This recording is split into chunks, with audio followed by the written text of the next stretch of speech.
राजस्थान में direct selling market तेजी से बढ़ रहा है। पिछले वित्त वर्ष में राजस्थान 713 करोड़ का कारोबार कर देश में चौथे नंबर पर रहा। यह कहना है इंडियन डायरेक्ट सेलिंग एसोसिएशन के अध्यक्ष रजत बनर्जी का, जिन्होंने जयपुर में IDSA की ओर से सम्मेलन का आयोजन किया। इसमें एसोसिएशन के सदस्यों समेत 18 कंपनियों के प्रतिनिधियों ने हिस्सा लिया। इस मौके पर डायरेक्ट सेलिंग कंपनियों की सर्वश्रेष्ठ महिला प्रतिनिधियों को सम्मानित भी किया गया। इस दौरान बनर्जी ने बताया कि केंद्र सरकार ने हाल ही में डायरेक्ट सेलिंग के लिए नियम तय किए हैं। इन नियमों का पालन कराने की जिम्मेदारी राज्य सरकारों को है।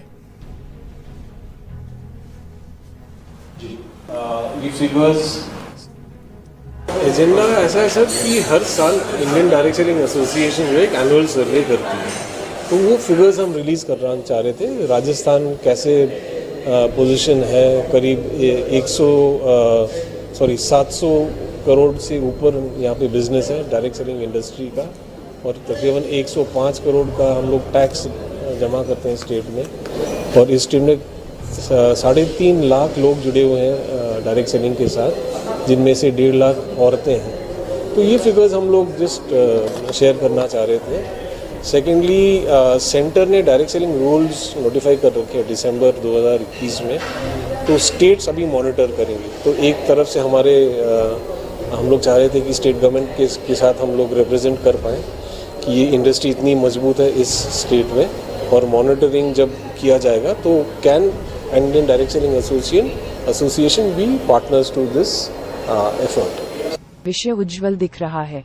ग्रैंडव्यू रिसर्च की एक रिपोर्ट के मुताबिक साल 2022 से 2028 के बीच डायरेक्ट सेलिंग उद्योग में 6.1% की सालाना चक्रवृद्धि दर से बढ़ोतरी की उम्मीद है। वहीं MI लाइफस्टाइल के मुताबिक साल 2025 तक यह उद्योग 645 बिलियन अमेरिकी डॉलर तक पहुंच सकता है।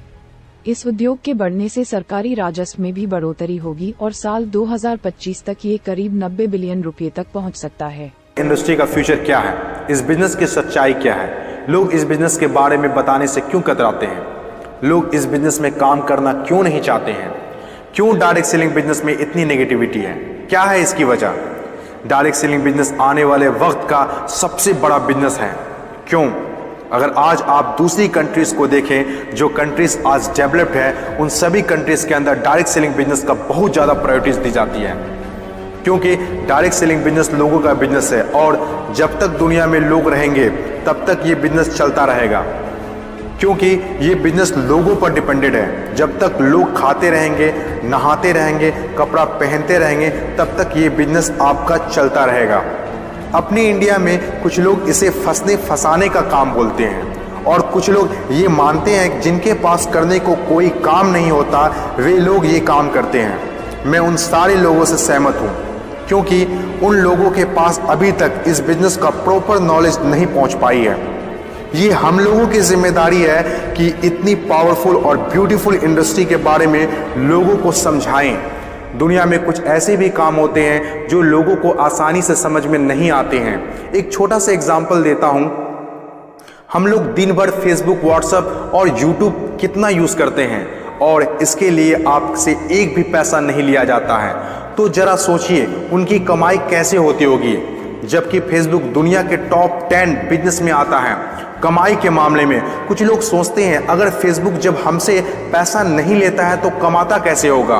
कुछ लोग सोचते हैं पता नहीं कमाता भी होगा कि नहीं। कुछ लोग कहते हैं जो डाटा हम लोग यूज़ करते हैं उससे कमाता है। डाटा का पैसा सिम वाले को जाता है, जिसका सिम हम लोग यूज़ करते हैं, चाहे वो एयरटेल हो या जियो हो। ना तो जानते हैं और ना ही जानना चाहते हैं कि कमाई आखिर कैसे होती है। दोस्तों, सबसे पहले आपके लिए ये जानना जरूरी है कि कोई भी इंडस्ट्री कैसे चलती है और कैसे बनती है। किसी भी नई इंडस्ट्री को चलने के लिए 4 फेज से गुजरना होता है। नमस्कार दोस्तों, मेरा नाम दिनेश फंडिया है। दोस्तों, हम आपको ऐसा चीज दिखाने वाले हैं जिससे आपका बिजनेस चलेगा नहीं बल्कि दौड़ेगा। और चैनल पर नए आए होंगे, चैनल को अभी सब्सक्राइब कर लीजिएगा, बेल आइकन को प्रेस कर दीजिएगा, और अपनी कंपनी का नाम लिखकर जरूर बताएं आप कौन सी डायरेक्ट सेलिंग कंपनी में काम करते हैं। अगर आपको अपनी कंपनी पर गर्व है तो कमेंट बॉक्स में जरूर लिखिएगा। दोस्तों, अगर आप इस वीडियो को किसी को भी भेजेंगे वो कभी आपको मना नहीं करेगा, आपके साथ ज्वाइन करने से। इस इंडस्ट्री को फ्रॉड बोला जाता था और इस इंडस्ट्री को समझना नहीं चाहते थे और शुरू से ही इस इंडस्ट्री को इग्नोर करते थे लोग। आखिर पहला जो फेज होता है वो होता है नेगेटिव फेज, और आज direct selling industry negative phase में है। ये फेज हर नई इंडस्ट्री को झेलना ही पड़ता है। जब भी मार्केट में नया बिजनेस आता है तो लोग पहले उसे ठीक से समझ नहीं पाते हैं और अनदेखा कर देते हैं। जैसे बैंकिंग सेक्टर के साथ हुआ, इंश्योरेंस सेक्टर के साथ हुआ, टेलीकॉम इंडस्ट्री के साथ हुआ।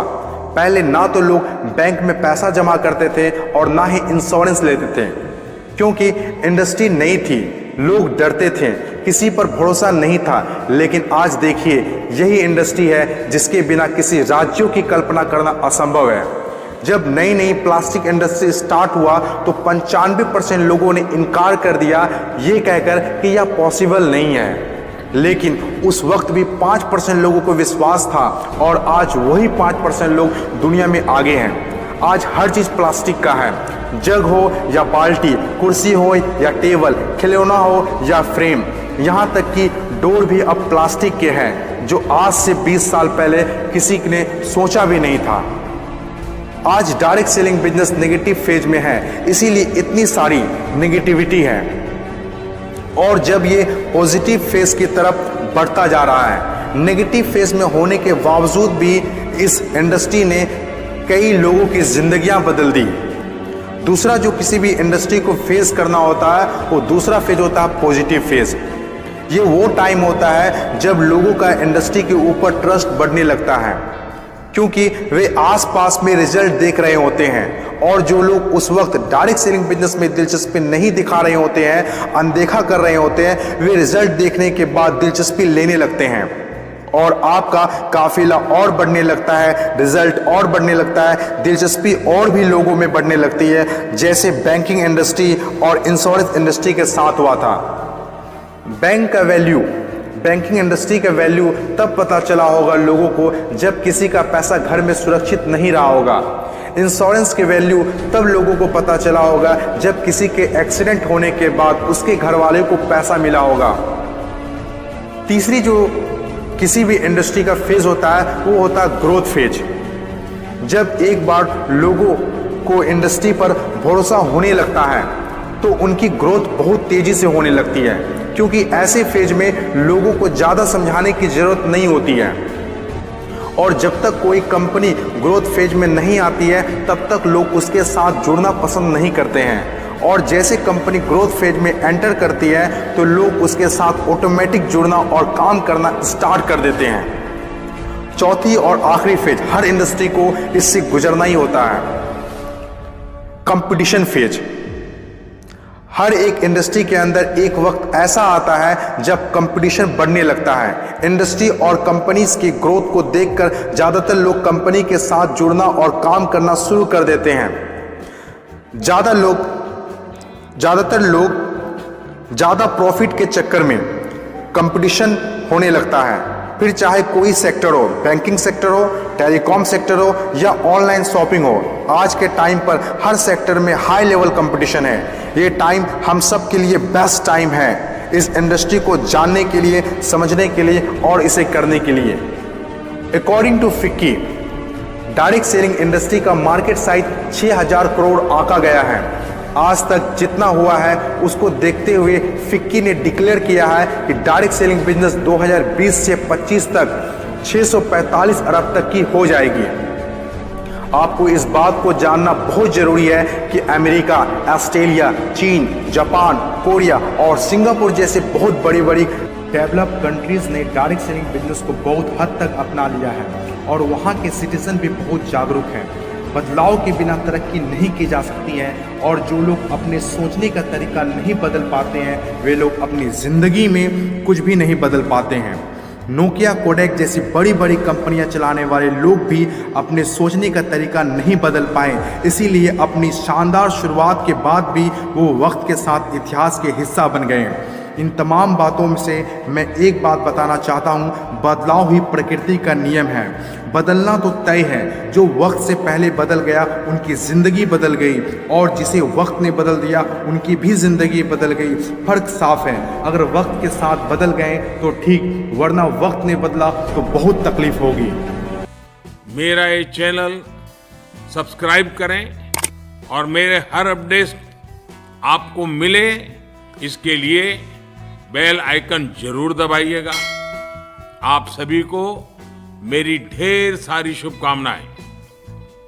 Change and those who cannot change their minds cannot change anything। यानी बदलाव के बिना तरक्की हासिल नहीं की जा सकती, और जो लोग वक्त के साथ अपने सोचने का तरीका नहीं बदल पाते वो कुछ भी नहीं बदल सकते, यानी वो कुछ भी नया नहीं कर सकते। याहू, नोकिया और कोडेक जैसी कंपनियों को चलाने वाले लोग वक्त के साथ अपनी सोच को बदल नहीं पाए, और शानदार शुरुआत के बावजूद वक्त से पहले इतिहास का हिस्सा बन गए। हमने अपने इस डीएनए टेस्ट के जरिए आपको यही बताने की कोशिश की है। हम आपसे यही कहना चाहते हैं कि बदलाव प्रकृति का नियम है, इसलिए नए तरीके से सोचिए, नए आइडियाज पर काम कीजिए, नए लोगों से मिलिए, नई सोच अपनाइए। ये सब करने के लिए आपके पास किसी बड़े गोल यानी बड़े उद्देश्य का होना जरूरी नहीं है, क्योंकि जीवन को छोटे छोटे बदलावों से भी सुखद और मंगलमय बनाया जा सकता है। होना यह चाहिए कि आपके पास एक उद्देश्य होना चाहिए, चाहे वो उद्देश्य बड़ा हो या उद्देश्य छोटा हो, लेकिन उद्देश्य होना जरूरी है। इसलिए हम चाहते हैं कि आप रोजाना एक जैसा जीवन ना जिएं, हर दिन कुछ नया करने की कोशिश करें, ताकि आप इस दौड़ में पीछे न रह जाएं।